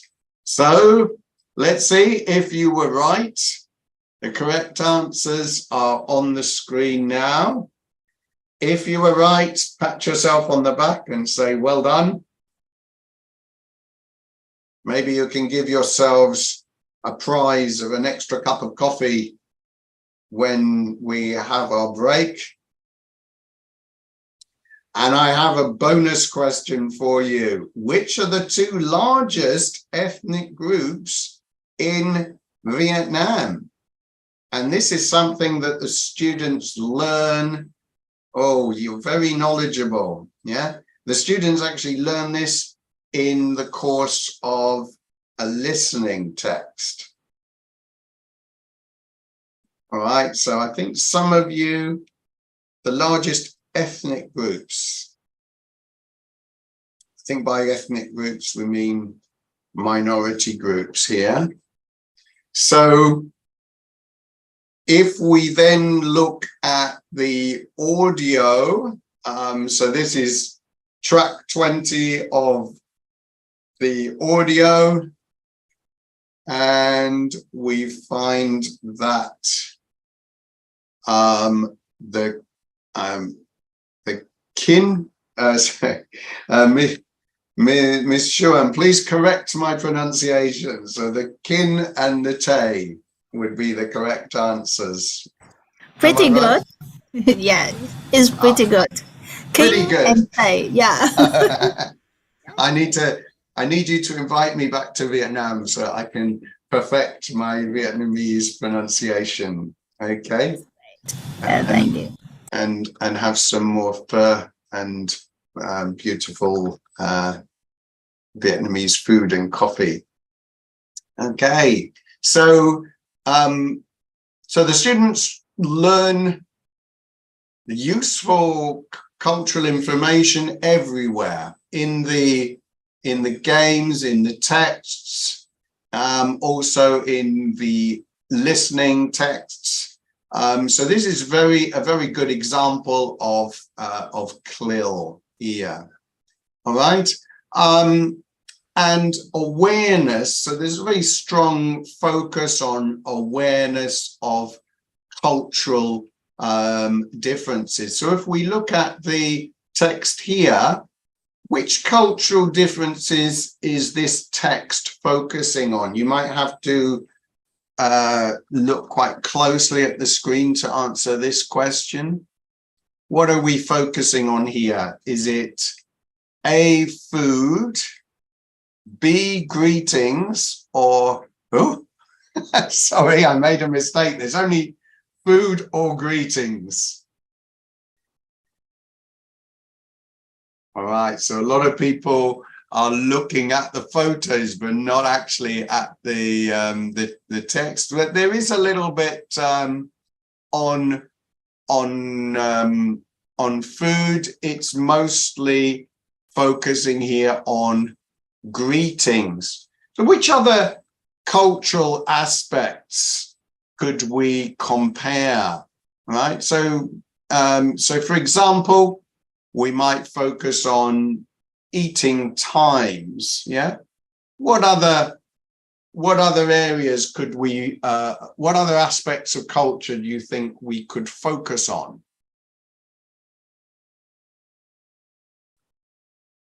So we've looked at greetings, we can look at eating times, yeah, table manners, very good, clothes, very good.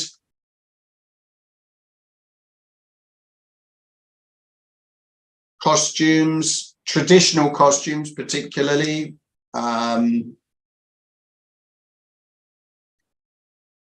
So what aspects of Vietnamese culture do you think might be different if you were to compare them to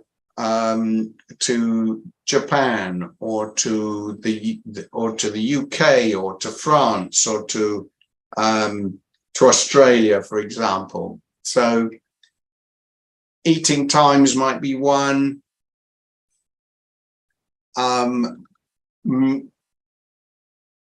Dishes, yeah, cuisine, definitely. Eating places, which is different from actually talking about food. Yeah, where do people eat? Relationships between generations, very, very good. Yeah, how do we eat? Yeah, so for example, do we eat with chopsticks? Do we eat with a spoon? Do we eat with a knife and a fork? Do we keep vegetables and meat and fish separate? In France, they have a separate course for each type of food. Yeah. So here are some examples that you will see in the book.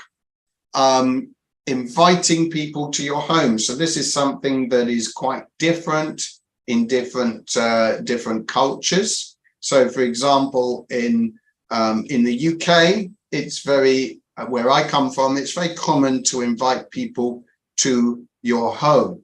Whereas in Thailand, where I'm living now, it's not so common. It's more common to invite people to meet, to eat outside, for example.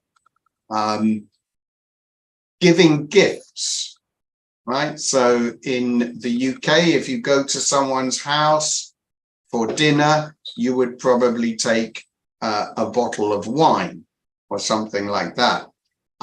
In Vietnam, it's different. In Thailand, it's definitely different. People would not take a bottle of wine. They might take some fruit. Yeah. Celebrating New Year is very different. Yeah. So you have the Tet celebrations in Vietnam. In Thailand, they have Thai New Year. In the UK, the New Year celebration is quite a big thing. Yeah. So again, there are quizzes and games to engage the students in the book, to get them interested in the topic. So let's try this one. Do you know the answers? If you do, type them in the chat box. Giving lucky money on that, I will have to go make sure I go to Vietnam during the Tet Festival, and maybe I can get some lucky money. Okay, see quickly if you can answer questions 1 to 5. What do you know?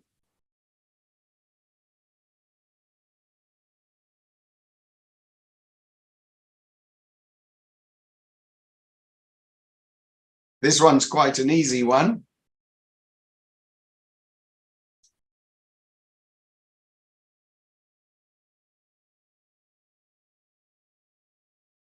Although not everyone, I should think, not everyone will know the answer to number 4.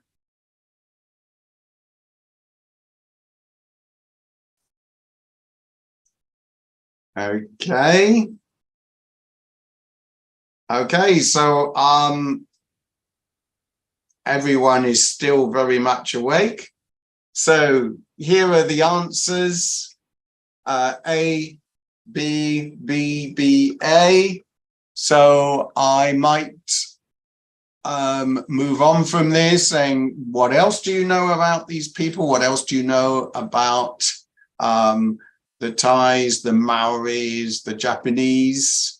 And then we could move on and make a poster on customs in one of these countries, and relating everything to Vietnam, which is something that the book does extremely well. It's a big focus.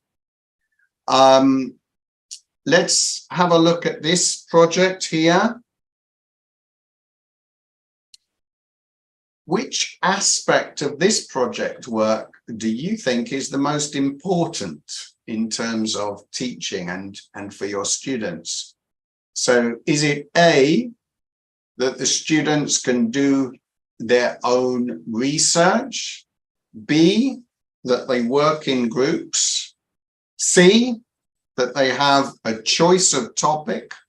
Or D, that it gives a chance for all of the students to shine, even those who are not good at speaking English? What do you think is most important? A lot of people are saying D. And I would agree with you that maybe this is the most important, but I think we can say that they are all important in the context of teaching teenagers. Right? It's really good that they can do their own research.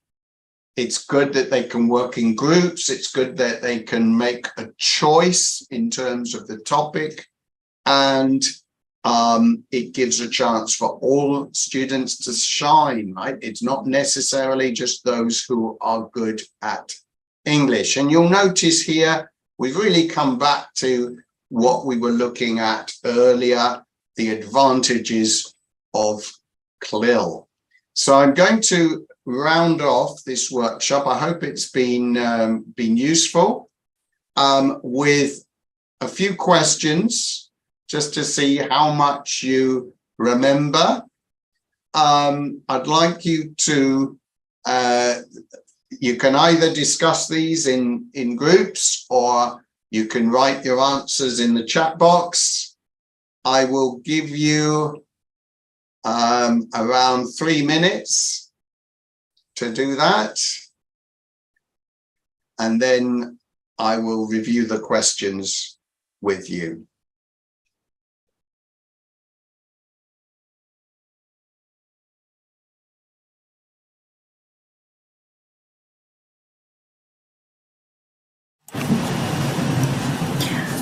Thưa các thầy cô, thầy David đang đi những phần nội dung cuối cùng của phần trình bày của thầy ngày hôm nay, và trên màn hình các thầy cô có thể thấy là những cái phần nội dung tóm tắt review của thầy.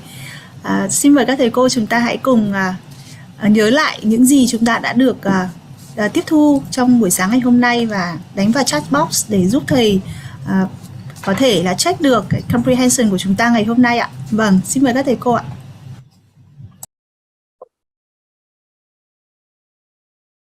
Okay, I didn't understand that, but I'm sure. I have just asked our teachers to review and type in the chat box what they have learned in this morning. That's great. Thank you very much for that.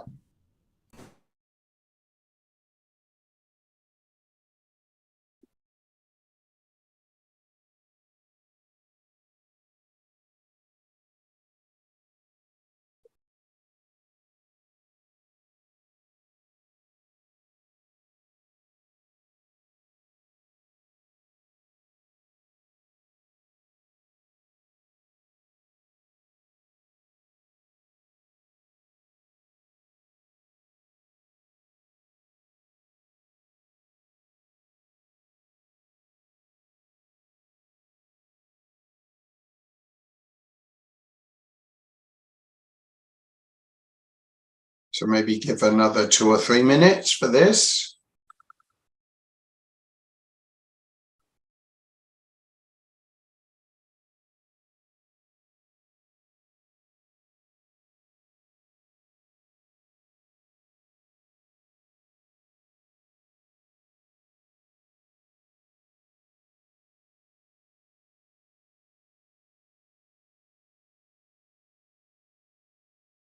So try to move on to questions 2, 3, 4, and 5 now.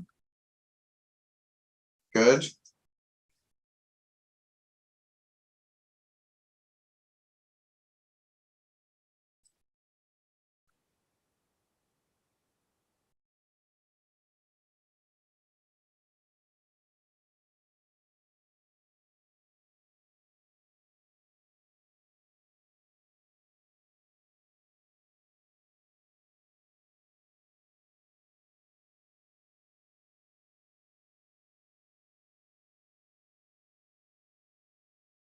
Good. We're getting some good answers here.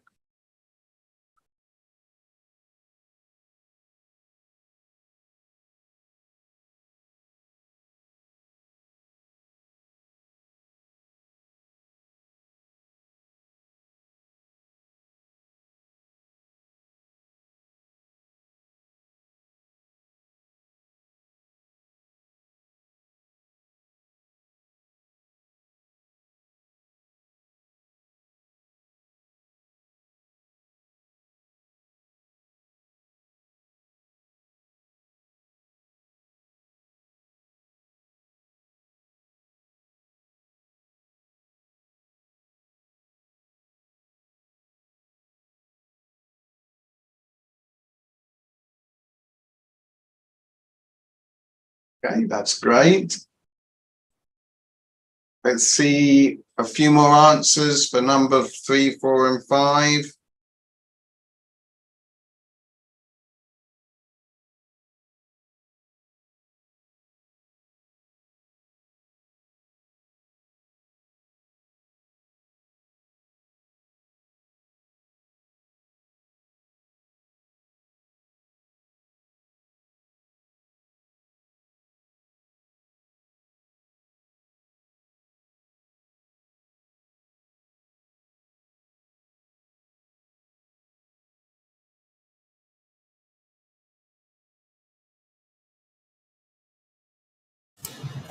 Okay. All right, I can now see myself on YouTube. Great. Yes, I had to open it on the phone. Okay, so let's go through these now. Oh.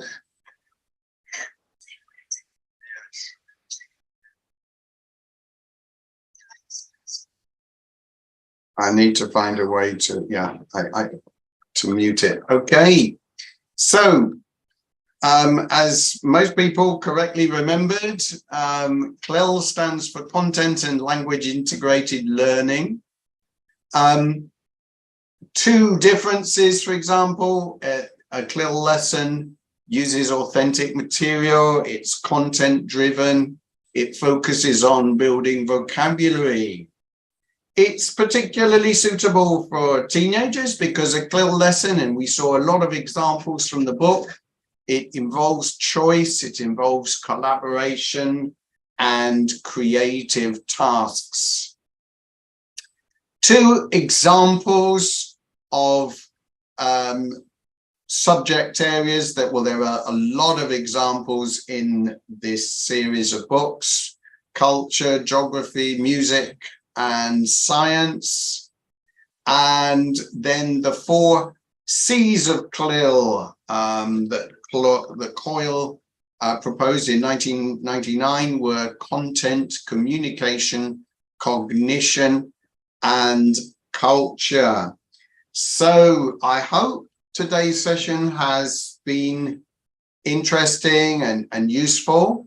What you might want to do is just write down one thing that you learned, one thing that you would like to try. It's always a good idea as teachers if we commit to trying something new. So I would ask you to think about that now. Just spend a minute to do that. All right. So thank you for your very informative and useful presentation this morning, David. And thank you very much. Yeah, I'm sure that my teachers have learned a lot from your ideas and your opinions and all the information that you have shared this morning. So before going to the Q&A sessions, we have about 20 minutes more. I would like to have some minutes to review with our teachers for the content this morning. Is it okay, David? Absolutely, yeah. Vâng, thưa các thầy cô, trước khi chúng ta đến với phần Q&A thảo luận, em xin phép được review lại những nội dung mà thầy David đã cùng chia sẻ với chúng ta trong sáng nay.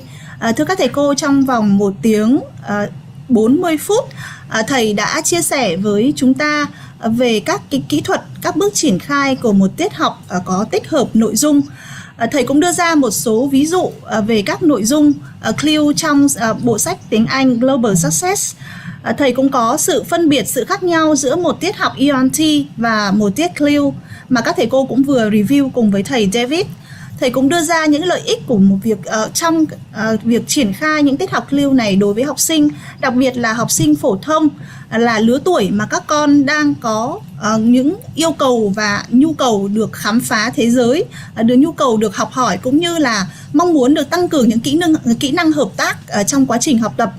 Và thầy đã đưa ra tất cả những cái kỹ năng cũng như là phần chia sẻ để giúp cho các thầy cô có thể triển khai một bài học CLIL trong sách giáo khoa tiếng Anh Global Success và giúp cho học sinh có thêm được những kỹ năng làm việc nhóm, làm việc hợp tác và kích thích sự sáng tạo.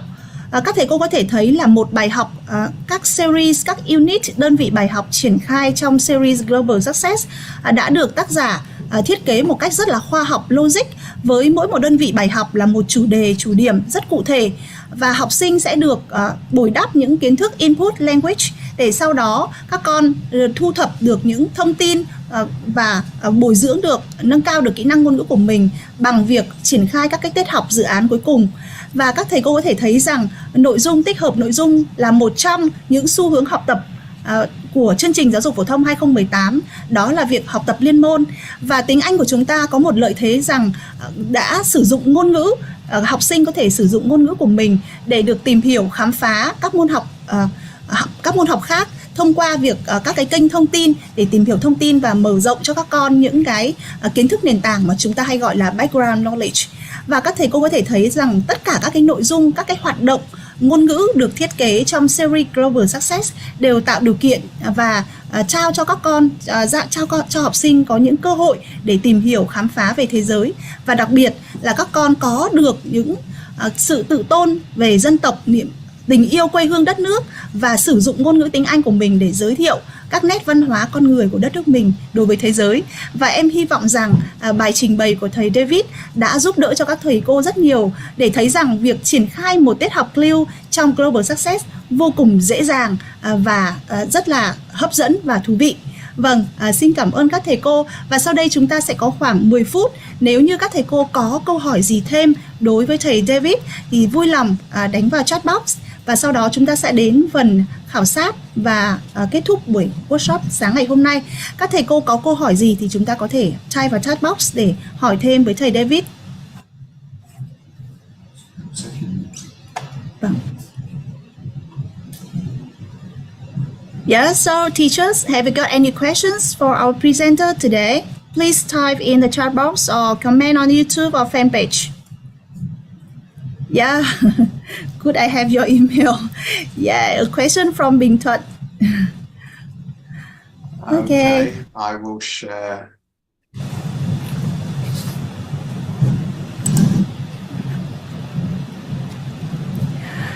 Thưa các thầy cô, tất cả phần nội dung mà thầy David trình bày ngày hôm nay cũng sẽ được Nhà xuất bản Giáo dục Việt Nam gửi lại cho các thầy cô trong các nhóm giáo viên, cũng như đăng tải trên phần kho, phần bổ trợ mà chúng em đã có gửi cho các thầy cô trong kho nội dung tập huấn. Các thầy cô có thể xem lại và sử dụng nội dung này, cũng như xem lại phần buổi hội thảo ngày hôm nay trên kênh YouTube và fanpage Tiếng Anh Global Success.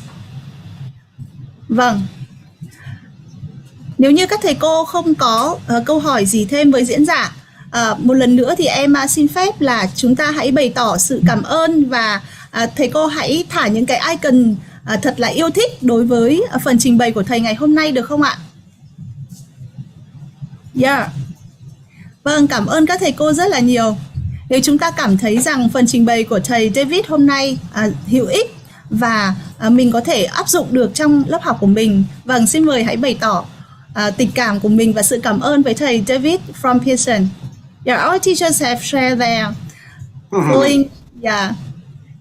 What lovely emoticons. Yeah, presentation today. Lovely emotion, yeah. Thank you very much.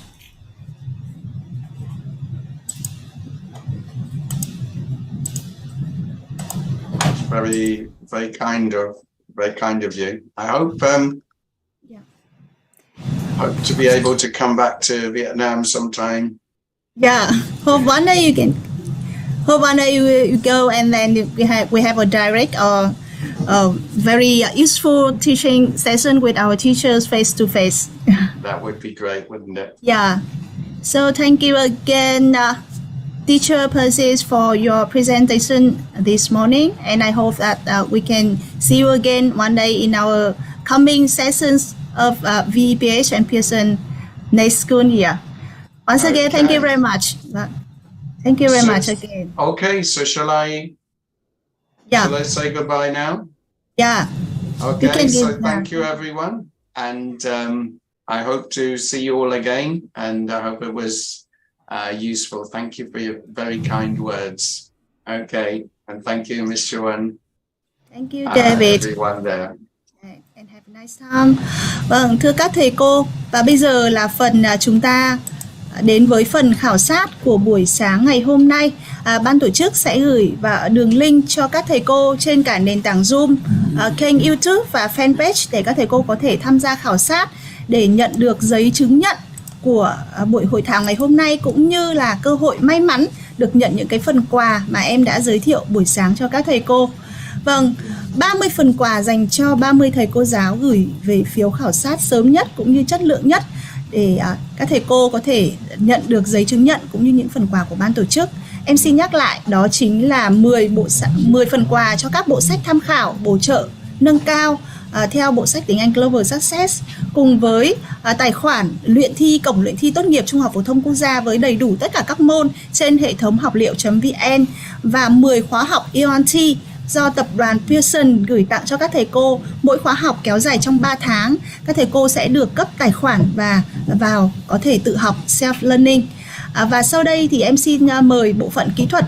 Chúng ta sẽ gửi lại phần link khảo sát cũng như là QR code để giúp các thầy cô có thể là làm ngay phần khảo sát bây giờ. Link khảo sát sẽ được mở trong vòng hết ngày hôm nay để các thầy cô có thể, nếu các thầy cô nào trong vòng buổi sáng chưa khảo sát được thì có thể sẽ làm khảo sát trong buổi cuối buổi giờ chiều. Và các thầy cô ơi, chúng ta chỉ làm khảo sát một lần thôi ạ. Vâng, chỉ khảo sát một lần thôi. Và sau đó thì chúng ta sẽ quay trở lại với phần hội thảo vào buổi chiều ngày hôm nay. Chiều ngày hôm nay thì buổi hội thảo của chúng ta sẽ bắt đầu vào lúc 14 giờ. Các thầy cô nhớ giúp em khoảng khung thời gian của buổi chiều session chiều nay với sự trình bày của thầy Đặng Hiệp Giang, chuyên viên phụ trách tiếng Anh, Bộ Giáo dục và Đào tạo, sẽ có những chia sẻ về những cái nội dung vô cùng thiết thực với các thầy cô. Vâng, trên màn hình bây giờ ban tổ chức cũng đã share phần QR code và link khảo sát cho buổi hội thảo. Các thầy cô có thể nhanh tay ạ. Các thầy cô nhanh tay chúng ta điền các thông tin đi, bởi vì 30 phần quà cho 30 thầy cô làm phiếu khảo sát nhanh nhất với nội dung chất lượng nhất sẽ được chọn để tặng các phần quà vô cùng hấp dẫn ngày hôm nay. Vâng, tính đến thời điểm này, ở buổi hội thảo ngày hôm nay chúng ta có sự tham dự của gần 1.000 thầy cô đang trong khán phòng Zoom và hơn 4.000 giáo viên được các thầy cô đang xem trực tiếp trên kênh YouTube Tiếng Anh Global Success, và khoảng hơn 400 các thầy cô đang theo dõi livestream trên fanpage Tiếng Anh Global Success. Một lần nữa em xin thay mặt cho ban tổ chức, thay mặt cho toàn thể đội ngũ tác giả, thầy cô, biên tập viên cũng như là các cán bộ của Nhà Xuất bản Giáo dục Việt Nam xin được trân trọng cảm ơn sự tham dự của các thầy cô trong buổi hội thảo ngày hôm nay, và hy vọng những thông tin, những buổi hội thảo như thế này sẽ giúp cho Nhà Xuất bản Giáo dục Việt Nam đến gần hơn với các thầy cô, cùng đồng hành và gỡ những cái khó khăn, giúp đỡ cho các thầy cô trong quá trình triển khai sách giáo khoa và chương trình mới. Xin được hẹn gặp lại các thầy cô trong buổi chiều ngày hôm nay bắt đầu từ 14 giờ. Vâng, xin được cảm ơn các thầy cô và chúc các thầy cô một bữa trưa thật là ngon miệng để chúng ta có được đủ năng lượng quay trở lại với phần trình bày của thầy Giang buổi chiều ngày hôm nay. Trân trọng cảm ơn các thầy cô.